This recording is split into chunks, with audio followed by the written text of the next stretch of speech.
Good evening. Welcome to another hot topic where we discuss the issues of the day affecting the people of East Yorkshire and northern Lincolnshire. Many rural bus services in England and Wales face being wiped out by council budget cuts. Councils say they're having to make difficult decisions amid central government cuts. Reductions in local authority funding have already resulted in thousands of bus services being reduced or cancelled. Research conducted by the Campaign for Better Transport indicates people in Lincolnshire will be among the worst affected. Lincolnshire is, of course, a very rural county, and people depend on bus services to go shopping, to go to work, and even to go to hospital. My guests tonight are campaigner David Rimington, who has launched a petition after Lincolnshire County Council proposed cuts of £2 million, putting 160 services at risk. And I'm also joined by Claire Walters, Chief Executive of Bus User, an organisation that champions the rights of bus and coach users across the UK. David, Claire, welcome. Thank you both very much for coming in. Thank you for inviting us. David, why did you start this petition? When I heard about the proposed cuts to bus services, it was a gut response. I'm a disabled person. I've got epilepsy and right-sided hemiparesis, so my right side is weaker than my left, so I do depend on buses to get about in Lincoln, and if I'm going anywhere in the county, say to Grantham or to Louth or to Scunthorpe, I rely on buses because they're the most reliable form of transport.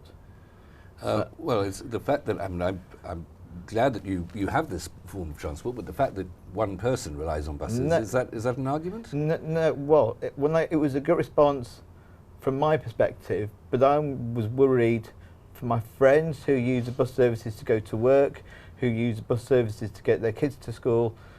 Lincolnshire is a very rural county, and in Lincoln there are many bus services, but if you live out in a rural location, say in a village, to get to your market town you might have a bus every hour or maybe every 2 hours.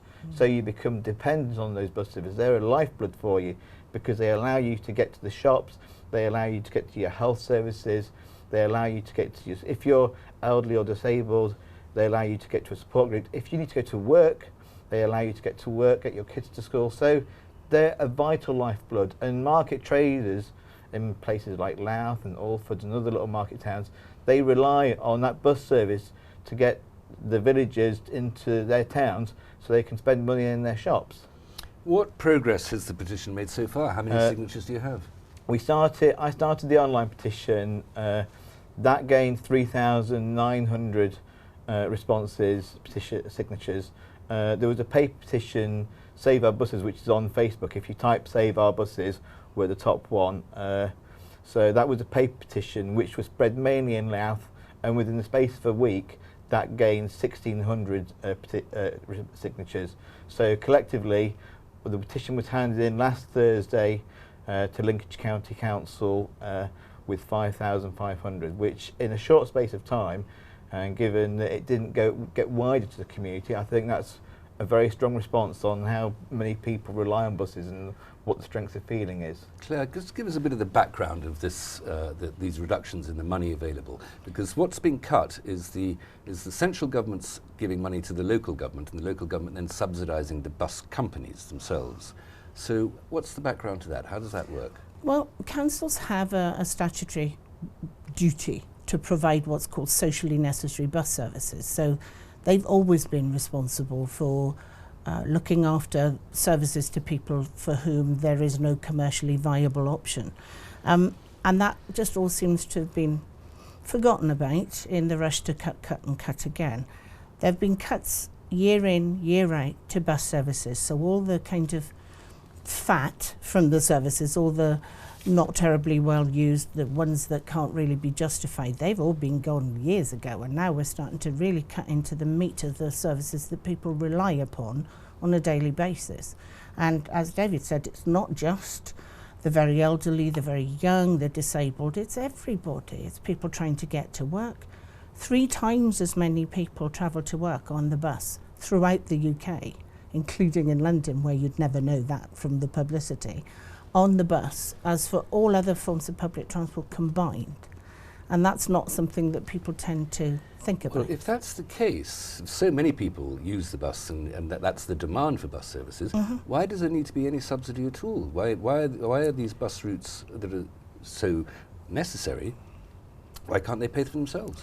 Because people don't all live in exactly the same place, especially in a rural county. Need for a bus if they all lived in the same place. Well, exactly. They could all work locally, but those days are long gone also. In a county like Lincolnshire, where there's agricultural and manufacturing and coastal jobs, they all need to go from where they live to where they work.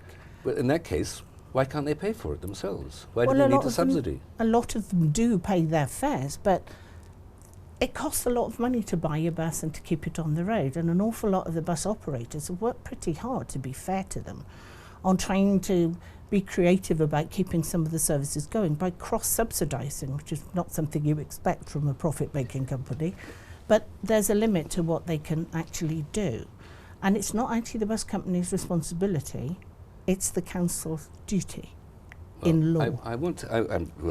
Law is always a product of politics, and politics is always where the controversy lies. But I just want to make this point, and I'll try just once more, that everybody who's paying tax anywhere on anything is effectively giving money to people to use buses.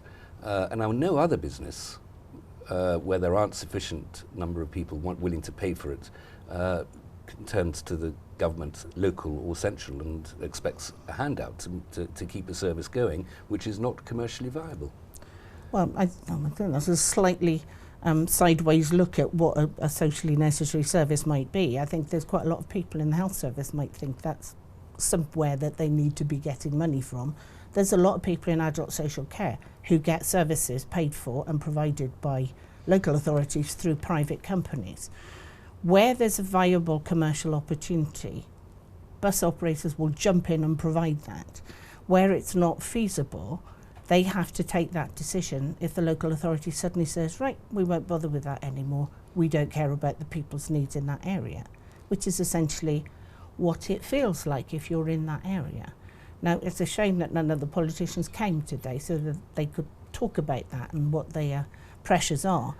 But actually, it's a false economy, because quite a lot of people end up needing other services from the council if the bus service goes. There's a possibility that the economics of this are a lot more intricate than they seem on the surface of it. Of course. But David, £78 million have been cut nationally from bus subsidies. That's got to purely government money, been cut nationally since 2010. If the bus services can survive that, then that would suggest that maybe there is more fat to be cut off. I've noticed it in Lincolnshire in the last 5 years that bus services in about 2010 were pretty decent. They weren't great, but they were getting better. And then over the course of the last 5 years, they've started to decline, and services have gone from being every half hour to every hour to every 2 hours. So I think at the moment we are at a breaking point. I don't think we are at the point where bus service can be cut any further, because if you have a service that runs only every 2 hours, if you take another service out of that, that's going to be a bus service every 4 hours, and that's virtually unworkable, because it means that people cannot get to the health service if they've got an appointment with the GP, or they need to get to a hospital. And especially in Lincolnshire, a lot of people rely on the bus services, either going from Boston to Lincoln, or Lincoln to Grantham, or Grantham to Boston, because it might be that their local hospital they use, they can't get an operation or appointment there straight away, but they can get an operation or an appointment somewhere else. So a lot of people depend on those bus services to get to health. So there's a lot of health inequality issues, and if you take those services away, especially with the elderly, like it's already been stated, that the social care costs in the long term will be much greater than the amount that you invest in bus services. So it's actually a false argument. These are vital services. Well, that particular issue of getting people to hospitals and getting people to healthcare, I mean, that is almost a responsibility not for a transport policy, but for a health policy, and that should be a responsibility taken on by the NHS, perhaps. I don't advocate, I suggest. That's certainly something that has been discussed by lots of different ministers and different departments, but politicians are notoriously bad at finding ways to bridge between different departmental budgets. It's quite hard for them. The civil servants get very confused, and it's quite difficult to make the case. It has happened. There have been pots of money from the health budget that go towards transport. There have been pots of money from employment that go towards transport. I'll have to stop you for a moment there. Okay. We'll go to break. We'll come back to this in a moment. Please join me after the break. We'll continue talking about rural bus services.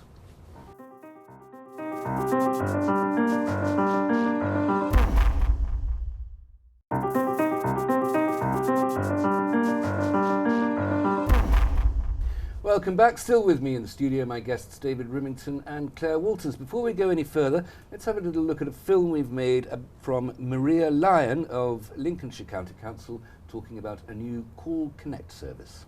Call Connect is a demand-responsive bus service which predominantly serves rural areas. We started 15 years ago in Horncastle and Spilsby, experimenting with serving lots of different communities throughout the week instead of there being a fixed route bus service, and we've grown in Lincolnshire to 28 services, and we now work in partnership with numerous different local authorities and organisations using our expertise in terms of delivering rural bus services that do not have a fixed timetable. A demand responsive bus service such as ours is open to anybody to use, irrespective of their age, status, mobility. In fact, the only criteria is the journey that you want to do within the operating area served by that particular bus. And the main objective is to connect people to their main hub or to other bus or rail connections.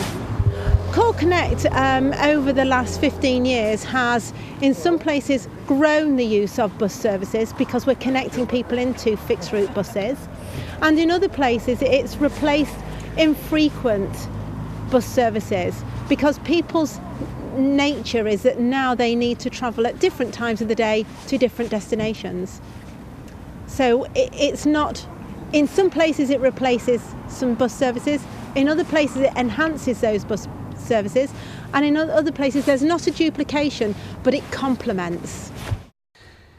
David, what do you think of that, the Call Connect service? That seems to be an addition to the services. It's something that's being added. Well, I have used in the past used Call Connect services myself.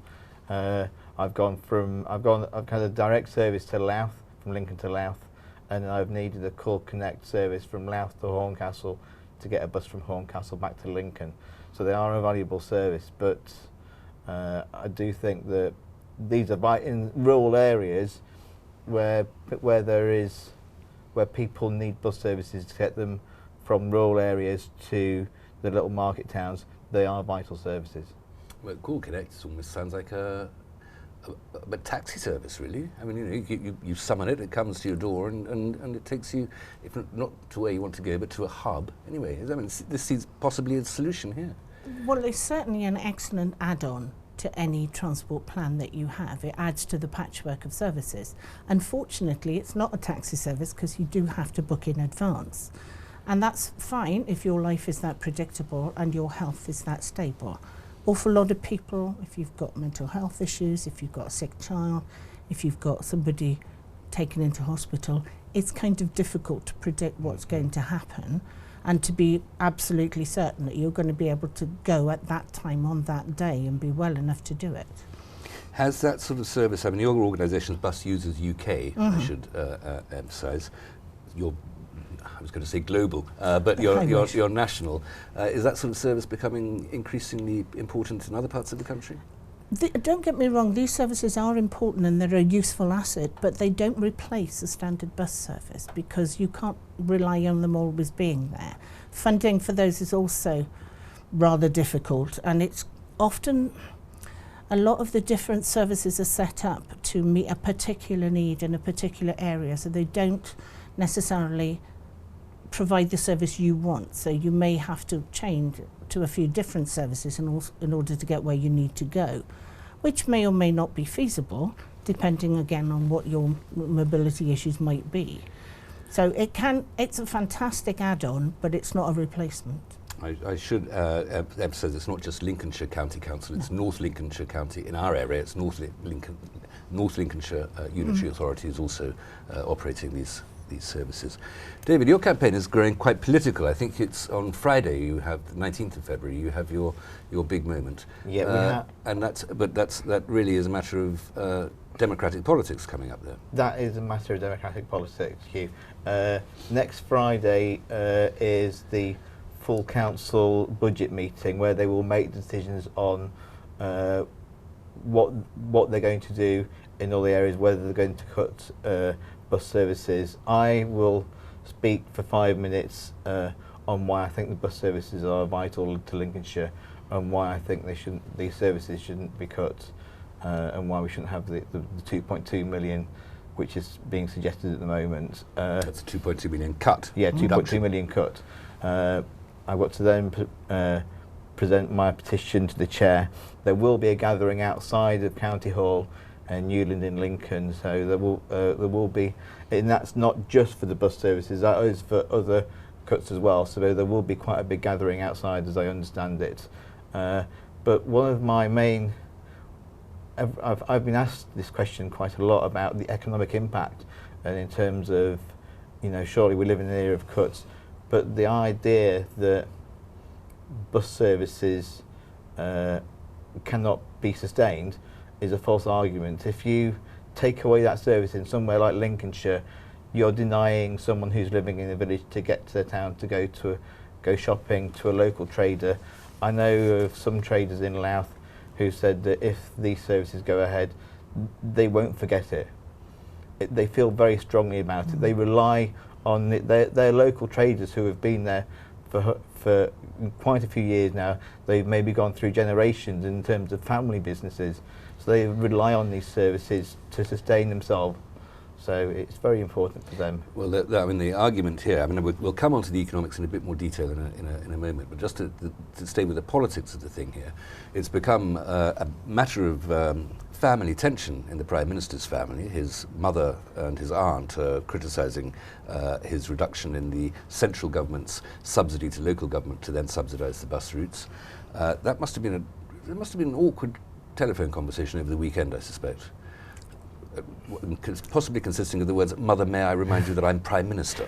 I think it shows the strength of feeling. I mean, to get 5,500 signatures in just under 2 weeks shows how strongly people in Lincolnshire feel about the bus services, but it also shows how many people use it. And it is it may be political, but I see it far more broadly that it's a community issue. Definitely.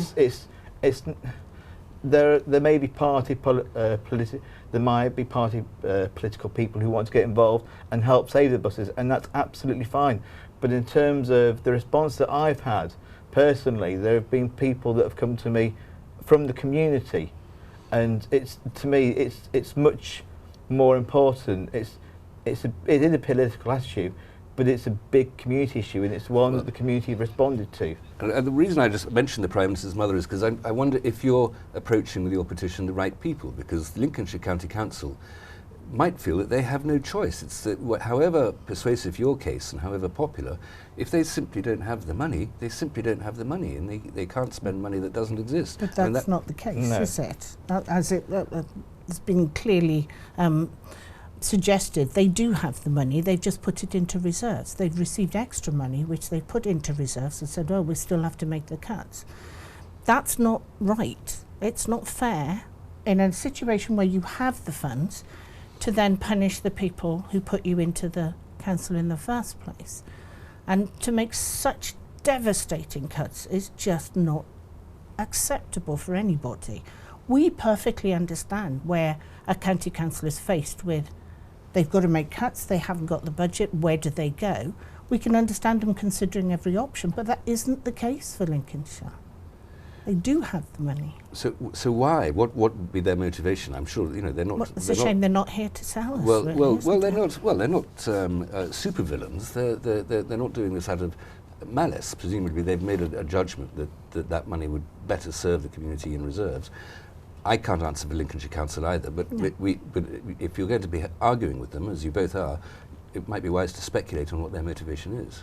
Well, to me, it's completely incomprehensible that they would choose to make cuts that are going to have such a massive impact on education, employment, high streets, health. There is no aspect of life that's going to remain untouched by these cuts. It sounds melodramatic, but it really is not. The impact on people's lives across the board. If you drive a car, it's still going to cause an impact. If suddenly you've got an extra 30 or 40 cars on the road at the time that you need to travel, every hour, every 2 hours, that builds up. It's not a good picture. How are you optimistic about Friday's meeting, David? I would like to think that Lincolnshire County Council would listen to the constituents that have voiced their opinions, and at the end of the day, they are councillors, and they are there to represent their constituents, because those constituents put their trust in them at election time. And I think that if those vital services go, it's quite a big breach of trust. Well, if people vote only on the issue, on single issues, sadly we don't have a democracy in which you can vote on single issues. Well, they're not just single. There are cuts across the board. When you vote for someone, you're putting your trust in them for everything in terms of the everything you need in the community, aren't you? So, and the bus services is part of that.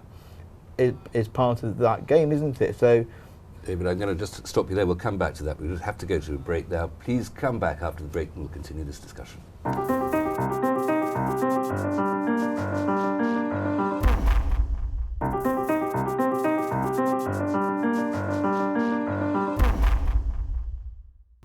Welcome back. I'm still with campaigner David Rimington and Claire Waters, Chief Executive of Bus Users UK, talking about rural bus routes largely in Lincolnshire, where we're centring our conversation here. We touched on the economic consequences of cutting bus routes, but the fact is that the argument from your side is that every pound spent subsidising bus routes is returned to the economy twofold. Is that the case? Have I understood it? On average, about the Campaign for Better Transport, who I've been in contact with, they actually brought out some research on the same day that I handed the petition in last Thursday, and that research showed that across the board, for every pound that a council invests in bus services, the economic reward for that is £3 to £5. It's averaging out to about £3.50. So if you use £3.50 as a bulk figure, if you're reducing bus services by 2.7 million, you're effectively reducing that economy by £7 million, which in terms of market traders and independent traders is life changing. Well, and also, I mean, presumably the economics of this mean that if you reduce, say, in Lincolnshire, that bus-generated economy of £7 million, then you're also reducing the revenue to the council. Exactly, yeah. Exactly. Because false economy. Because people can't pay their business rates. If people have to move out of Lincolnshire for economic reasons or for lifestyle reasons because they've got an elderly relative, they can't support them, and they have to move somewhere else, that moves them and their family out of Lincolnshire. That stops them spending money in Lincolnshire shops. Well, maybe this would be useful information. Where else could people move to get better bus services? Is there an omnibus nirvana somewhere in the country where the services are absolutely perfect, Claire? Well, I wouldn't say there's nirvana, but there are some places, and Scotland and Wales are among them, where they are actually working much harder to protect the bus services that they have. They're devolved governments of that nature, so that's great. But not everybody can up sticks and move to Wales and Scotland. And there might be a bit of an influx. So it may be difficult for people to up sticks anyway. So why should they have to when they're the ones that are paying the money into the council in order to get the services back? It's what it's for. It's incredibly important for people to get those services, whether they are current users of bus services. It's one of those things that people assume is always going to be there, a bit like libraries, really. They assume they're always going to be there. They get very upset if you take them away. It is important for them to be used, and actually that's something that we also campaign on. Well, a couple of issues there. I mean, it's interesting that they're paying the local councils in council tax, but it's not that that's being cut. It's the central government subsidy to local councils that's being cut.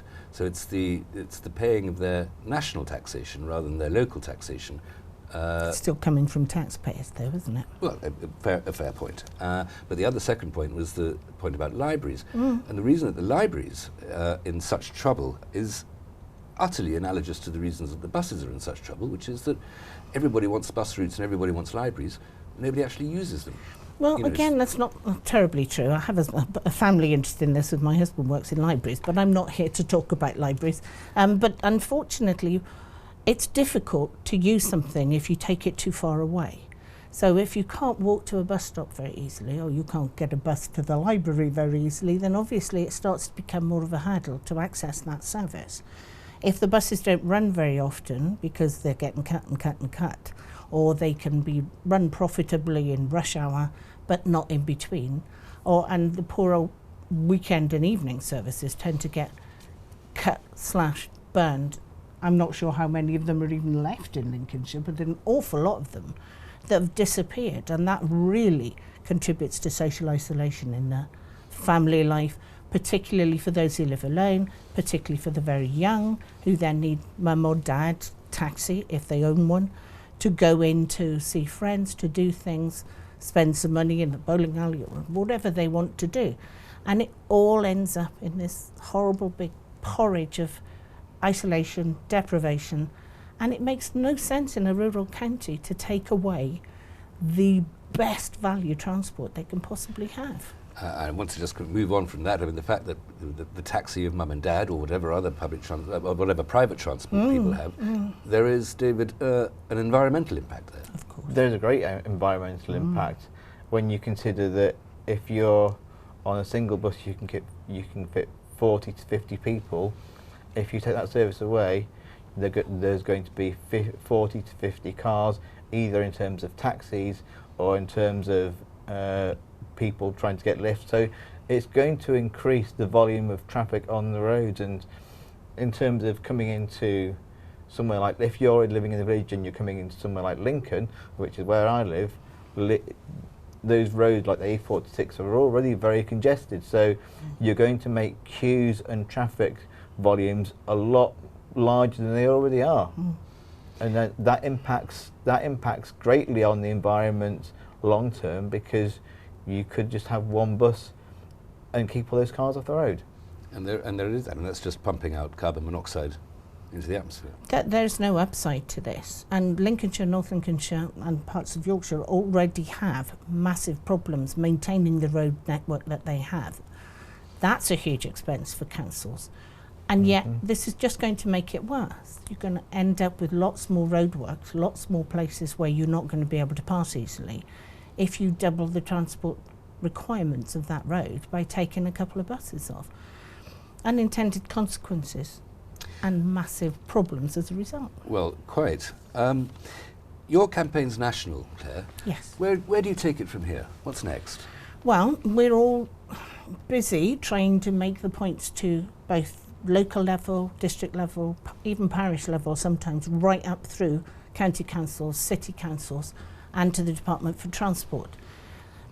There are a lot of people listening and a lot of people arguing for other lobbies, obviously. So what we really need is for members of the public to get behind the campaigns such as David's campaign and other campaigns, to make sure that they make their views known, whether they agree with us or not, but they need to make their views known, because obviously politicians are there to serve the public that they represent. And if the public that they represent say, well, let somebody else talk about it, their views may not get expressed. So I would urge people to get on with it and talk to people about their local bus services. You mentioned other lobbies that are also being involved in the discussion. Who are they? What are they? Well, in terms of there are other interests who want their services to stay untouched, and they want more money when everybody's getting So other cuts. interests that are also paid for by local councils? Indeed. So, for instance, library services. Sure.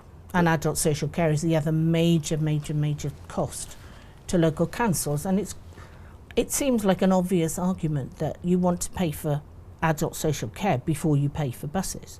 But actually, the two help each other. So if you don't have good bus services, you end up with major problems that require further funding from the adult social care budget. But there is always going to be competition for public money, David, isn't there? And there aren't any reasons for spending that public money that we don't appreciate and we don't wish to preserve and we don't want to protect. So the buses, as desirable as they are only one of many interests pulling on each single pound.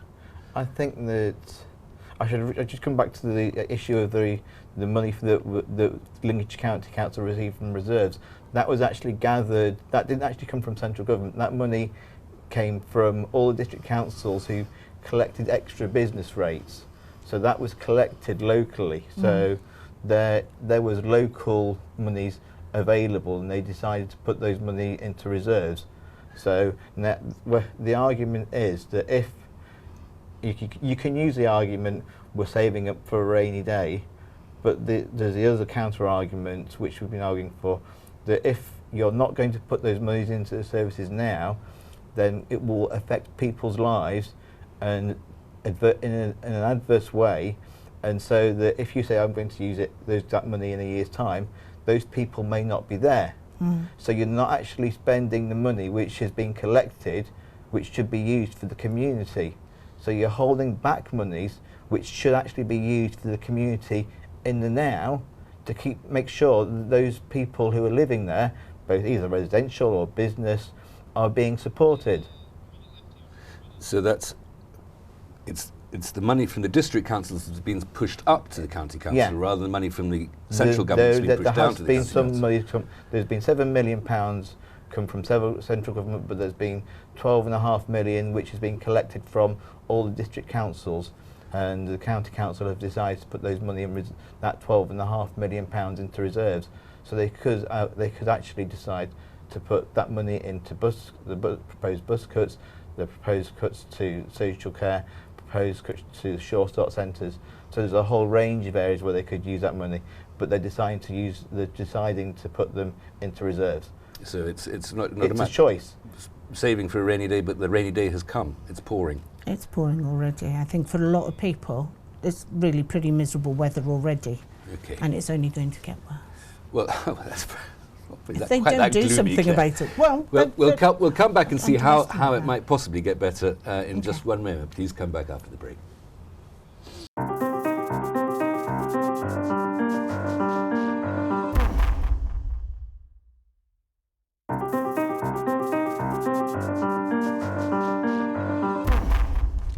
Welcome back to the final part of this week's Hot Topic. We've been discussing the threat to rural bus routes, and my guests are David Rimington and Claire Walters. We were just talking about the fact the Lincolnshire Council has put this money that it's got from the district councils in reserve for a rainy day, and it's raining. It's pouring. Now, that might not even be too pessimistic, because the economy is recovering. Revenues are likely to go up for local and for central government. Why would you be saving up at a time when your expectations of income would be increasing? I think if you invest that money now, not just in bus services but in other public services as well, then you'll be saving money in the long term, because it will mean that businesses will be raising corporate taxes. Residents will be able to stay in their homes, so they'll pay council tax, so you'll have that revenue going to councils, and there will be a reduction in social care as well. So I think that politicians are taking a very short-term view in terms of the cuts. They're not looking, they seem to be looking maybe 5 years ahead, but they're not thinking about 10, 20, 30 years ahead in terms of the social implications to not just Lincolnshire's community, because bus services are being affected up and down the country. So, well, Claire, you can speak about that rather more. I mean, the national impact is Lincolnshire the nation in microcosm? Well, it's certainly happening all over England at the moment. There seems to be an awful lot of cuts being proposed, being implemented, year in, year out, year in, year out, and there's only so much anyone can take.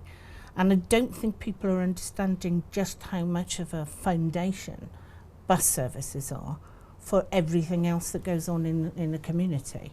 If you can't get your kids to Tollbar Academy, is it academy or school? It's an academy. I thought it was an academy. But if you can't get the kids there, then how do they qualify in order to get a job? If they get a job, how are they supposed to get there without buying a car, a moped, all the things that give parents nightmares, when they could get there at a sensible price by the bus? How are you supposed to keep the environment clean if it's full of fumes? It doesn't make any sense on any possible level to not support transport for all the other services. Well, buses, as well as competing for subsidy from all the other services that are provided by local and central government, they're also competing with other forms of transport. So is every pound that's invested in buses, is that not a pound taken away from, for instance, trains or trams? Well, trains and trams are far more expensive options than buses. They're a lot less flexible. They can be put into place in a month or two. It's not as expensive to put in. Trains can be put into place in a No, month? it's the opposite. That buses can be.